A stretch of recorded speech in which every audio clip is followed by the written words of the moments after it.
தமிழ்நாட்டு மக்கள் நேருக்கு வணக்கம். கரூர் சம்பவத்துல 31 நபர்களுக்கு வந்து அரசு வேலையை கொடுத்தாங்க இந்த அரசாங்கம், தமிழக அரசாங்கம். நம்ம அப்பவே தட்டி கேட்டோம், கவர்மெண்ட் பவரை இப்படி அப்பட்டமா மிஸ்யூஸ் பண்றீங்களே, இது நியாயமா, இது நீதியா, இது வந்து கரெக்டான ஒரு செயலா அப்படின்னு சொல்லிட்டு நம்ம தட்டி கேட்டோம். அதன் முடிவுல இன்னைக்கு உயர்நீதிமன்றம் ஒரு தீர்ப்பு வழங்கியிருக்காங்க. என்ன தீர்ப்பு அப்படின்னா, அந்த 31 நபர்களுக்கு கொடுக்கப்பட்ட அரசு வேலை செல்லாதுன்னு அறிவிச்சாங்க. அது வந்து ரத்து அறிவிச்சாங்க, செல்லாது. சோ இறுதியாக நீதி ஜெயிச்சிச்சுங்க ஸ்டூடண்ட்ஸ், நீதி ஜெயிச்சிச்சு, உண்மை ஜெயிச்சிச்சு. நீங்க ஜெயிச்சீங்க, நீங்க ஜெயிச்சீங்க. கஷ்டப்பட்டு டிஎன்பிஎஸ்சி எக்ஸாம் படிக்கிற ஒவ்வொரு மாணவர்களும் இதை ஜெயிச்சிருக்கீங்க. ஒவ்வொரு மாணவர்கள் நீதி, அந்த உண்மை இப்ப வந்து நம்ம கிடைச்சிருக்கு. இரவு பகலா சாப்பிடாம கொள்ளாம தூங்காம கொள்ளாம கஷ்டப்பட்டு படிச்சக்கூடிய அத்தனை ஆஸ்பிரன்ட்ஸ், அத்தனை ஸ்டூடெண்ட்ஸ்க்கான ஒரு நீதி இன்னைக்கு ஜெயிச்சிருக்கு. நீங்க ஜெயிச்சீங்க ஸ்டூடெண்ட்ஸ், நீங்க ஜெயிச்சீங்க. ரைட்டா?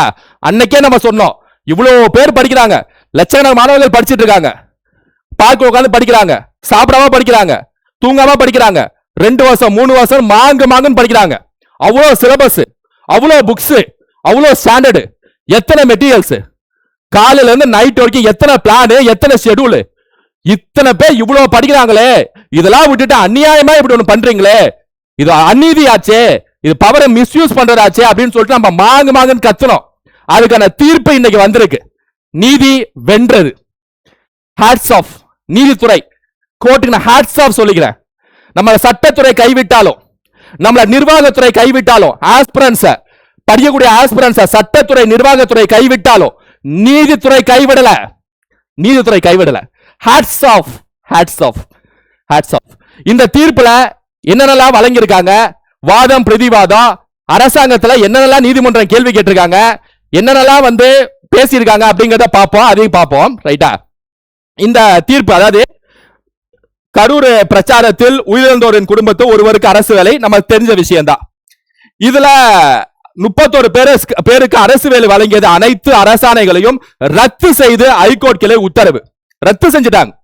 பொதுநல வழக்கு போட்டிருக்காங்க, பல கட்சிகள் எதிர்த்து வழக்கு போட்டிருக்காங்க. அதன் இறுதியாக வாதம் பிரதிவாதம் போய் இன்னைக்கு அதிரடியான தீர்ப்பு வந்துருச்சு.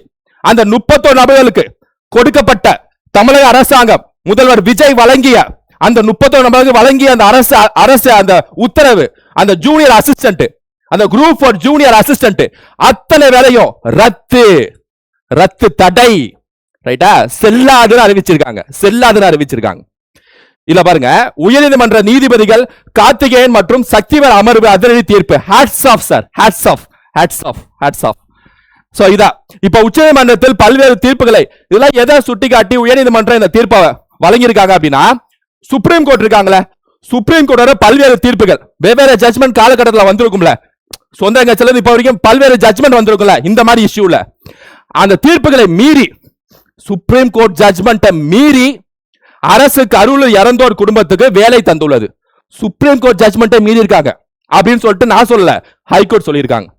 அது மட்டும் இல்லாம என்னதான் நிறைய சுப்ரீம் கோர்ட் ஜட்ஜ்மெண்ட் இந்த அரசாங்கம் மீறி இந்த மாதிரி வேலை கொடுக்கக்கூடிய அந்த செயலை செஞ்சாலும், இந்த அநீதியை செஞ்சாலும், இப்ப 2025 ஆண்டு கனரா வங்கி வழக்கு, கனரா பேங்க் வழக்குன்னு சொல்லிட்டு 2025 வந்திருக்கு.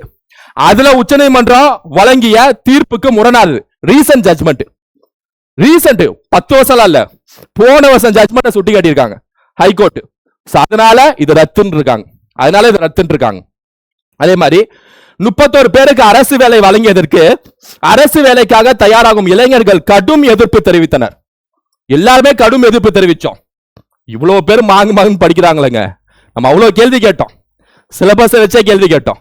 இவ்வளவு சிலபஸ், காலைல 5 மணிக்கு 4 மணிக்கு எந்திரிச்சு தூங்காம கொள்ளாம சாப்பிடாம கொள்ளாம இப்படி படிச்சிருக்காங்களேங்க.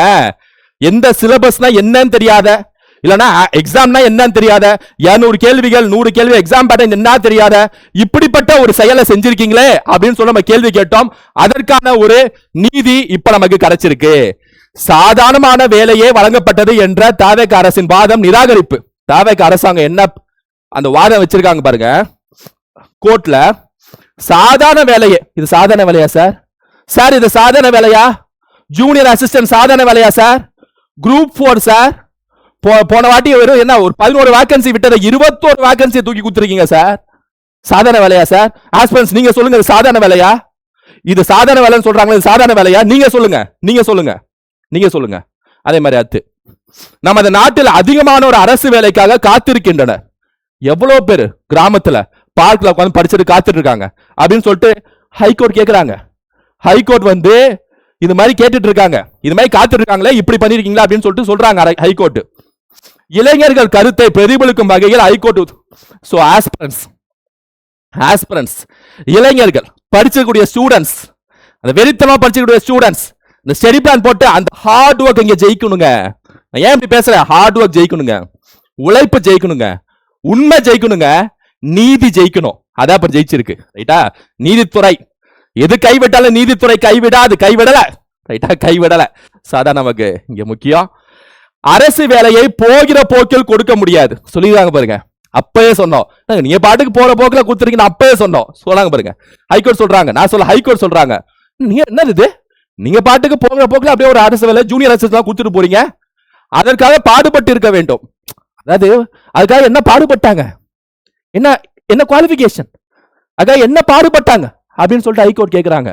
ஜட்மெண்ட்டை காட்டி கேட்கிறாங்க, இளைஞர்களோட உழைப்பை காட்டி கேட்கிறாங்க, என்ன பாடுபட்டாங்கன்னு சொல்லிட்டு அதை வச்சு கேட்கிறாங்க. கரெக்டான பாயிண்ட். நீதிக்காக மட்டுமே ஹைகோர்ட் வந்து இந்த கேள்வியெல்லாம் கேட்டிருக்காங்க. தாவேக அரசின் உத்தரவு அனைவரும் சமம் என்ற அரசியலமைப்பு சட்ட விதிகளை மீறியுள்ளது. சோ தாவேக அரசோட இந்த உத்தரவு அரசியலமைப்பு சட்டம் அனைவரும் சமம் இருக்கிற ஆர்டிகல் 14 என்ன சொல்லுது?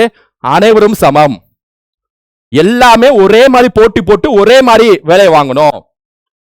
அந்த ஹார்ட் ஒர்க், அந்த காம்படிஷன்ல யார் ஜெயிக்கிறாங்க, அதான் அனைவரும் சமம். அதானே சட்டத்துக்கு முன்னாடி அனைவரும் சமம் தானே, தானே? ரைட்டா? அதான் ஹைகோர்ட் சொல்லி கேட்டிருக்காங்க. அதுமாதிரி அரசியலமைப்பு சட்டத்துக்கு உட்பட்டே அரசு அதிகாரத்தை பயன்படுத்த வேண்டும். அரசு அதிகாரத்தை எல்லை மீறிலாம் பயன்படுத்தக்கூடாது. நம்ம சொன்னோம், பவரை மிஸ்யூஸ் பண்றீங்க பாத்துங்க, இதுக்காக உங்களை மாற்றம்ங்கிறது இதுக்காக உங்களை உட்கார வைக்கல, பவரை மிஸ்யூஸ் பண்றீங்கன்னு சொல்லி நமக்கு சொன்னோம். அதான் சொல்லியிருக்காங்க, அரசியலமைப்பு சட்ட கான்ஸ்டிடியூஷனுக்கு உட்பட்டே நீங்க செயல்பட வேண்டும் அப்படின்னு சொல்லிட்டு ஹைகோர்ட் சொல்லியிருக்காங்க, நீதிபதிகள் சொல்லியிருக்காங்க, கேட்டிருக்காங்க, அந்த விஷயத்தை சொல்லியிருக்காங்க. வரம்பற்ற அரசு அதிகாரத்தை அனுமதித்தால் சீர்கேட்டுக்கே வழிவகுக்கும். ஒரு அட்மினிஸ்ட்ரேட்டிவ் இன்எஃபிஷியன்சி, இந்த மாதிரி மிஸ்யூஸ் ஆஃப் பவர் இதெல்லாம் இருக்கவே கூடாது அப்படின்னு சொல்லிட்டு ஹைகோர்ட் வந்து ஸ்ட்ரிக்டா சொல்லியிருக்காங்க. அதே மாதிரி இன்னொன்னு பாருங்க, சாலை விபத்தில் தினந்தோறும் உயிரிழப்புகள் நிகழ்கிறது, அவர்களுக்கு அரசு வேலை வழங்க முடியுமா? நியாயமான கேள்வி, நியாயமான கேள்வி. எவ்வளவு பேர் சாலை விபத்துல ஆக்சிடென்ட்ல இறந்து போறாங்க. அவங்க குடும்பத்துல ஒரு உறுப்பினருக்கு எல்லாத்துக்கும் அரசு வேலை கொடுத்துட முடியுமா அப்படின்னு சொல்லிட்டு நியாயமா கேட்டிருக்காங்க. இது ஒரு நீங்க என்ன இப்படி சாலை விபத்து, இது ஒரு கவர்மெண்ட் இது பண்ணது, கரூர் இது ஒரு ஸ்டாம்பீடு, இது எப்படி சாலை விபத்து அப்படிலாம் யோசிக்கலாம் சில பேர். நல்லா ஞாபகம் வச்சுங்க, இன்னும் இந்த கேஸ் சிபிஐல போயிட்டு இருக்கு. சுப்ரீம் கோர்ட் கீழே, புரியுதா? சுப்ரீம் கோர்ட் கீழே சிபிஐல இன்னும் அந்த கேஸ் போயிட்டு இருக்கு. இவரு, அதாவது முதல்வர் விஜய் அவர்கள் இல்ல அரசாங்கம் தான் காரணம், காவல்துறை தான் காரணம், இவர் சொன்னதால மட்டுமே இது வந்து ஃபைனல் ஜட்மெண்ட் ஆயிடாது, சிபிஐயோட ஃபைனல் தீர்ப்பு ஆயிடாது.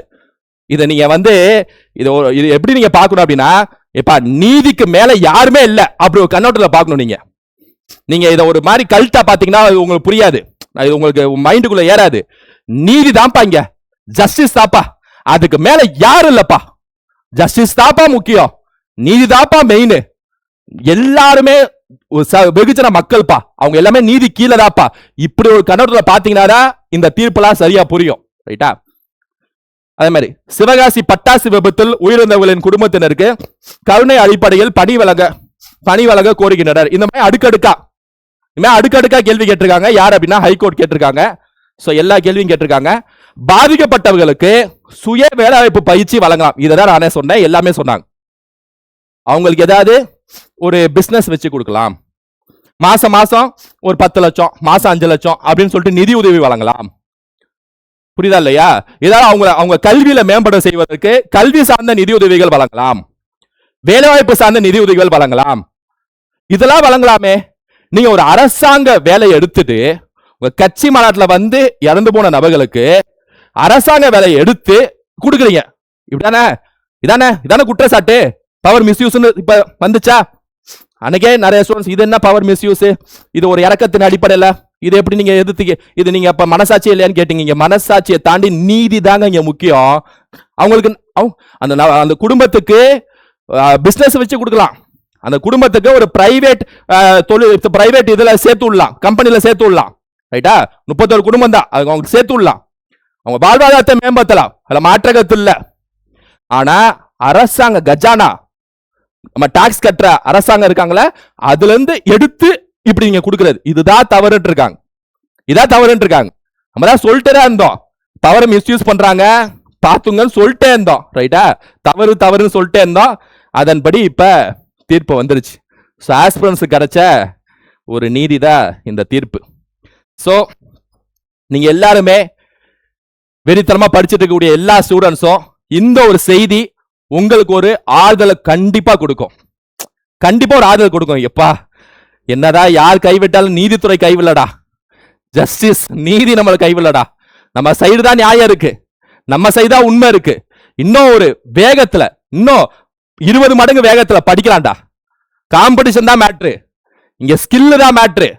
இங்க கட் ஆஃப் எவன் ஜெயிக்கிறான் அவன் தான் உள்ள போகணும். எவனுக்கு படிக்கிறான், எவன் ஹார்ட் ஒர்க், எவன் ஸ்மார்ட் ஒர்க், அவன் தான் அரசு வேலைக்கு போகணும். இதான் நியாயம், இதான் சமம், இதான் சமூக நீதி. ரைட்டா? சோ இறுதியாக அந்த விஷயம் உங்களுக்கு கிடைச்சிருக்கு. சோ ஃபுல் ஃபோக்கஸ்ல இறங்கலாம் ஸ்டூடெண்ட்ஸ், ஃபுல் ஃபோக்கஸ்ல இறங்க. நீங்க ஹார்ட் ஒர்க் படிக்கிற உங்களுக்கு தாங்க நியாயம், நீங்க தாங்க ஜெயிப்பீங்க, நீங்க தாங்க ஜெயிப்பீங்க. 170 பிளஸ் 150 பிளஸ் அடிச்சு தூக்குவோம். ரைட்டா? சோ ஃபைனலா படிக்க ஆரம்பிச்சிருங்க. 5 மாசம் 3 மாசம் இந்த மாதிரி அடுத்த காலகட்டம் இருக்கு. ரைட்டா? சோ ஃபுல் ஃபோக்கஸா படிங்க. அடுத்த வீடியோ நான் உங்களை சந்திக்கிறேன். Thank you students.